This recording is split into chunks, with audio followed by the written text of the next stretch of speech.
திருச்செங்கோட்டினுடைய போக்குவரத்து நெரிசலை குறைப்பதற்காக சுற்றுவட்ட சாலை நான் இந்த ஆண்டு முடிந்துவிடும் என்று சொன்னேன்.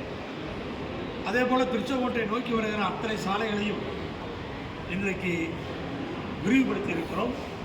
அப்படி இருந்தாலும் கூட போக்குவரத்து நெரிசலை தவிர்ப்பதற்காக புறநகர் பேருந்து நிலையம் ஒன்று அமைக்கலாமா என்று திட்டமிடப்பட்டது. ஆனால் போக்குவரத்து நெரிசல், இந்த சுற்றுவட்ட பாதை, சாலைகள் அகலப்படுத்தியதிலேயே ஓரளவுக்கு தீர்ந்துவிடும் என்று பொதுமக்கள் மத்தியிலிருந்து அந்த கருத்துக்கள் சொல்லப்பட்டிருக்கிறது. அது நடக்கும் என்று நம்புகின்றோம். அப்படி இருக்கிற அந்த சூழலில் புறநகர் பேருந்து நிலையத்திற்காக ஒதுக்கப்பட்ட நிதியை இருக்கிற பழைய புதிய பேருந்து நிலையங்களை ஒன்றிணைத்து மேம்படுத்துவதற்காக அந்த நிதி வேண்டும் என்று கேட்டிருந்தேன்.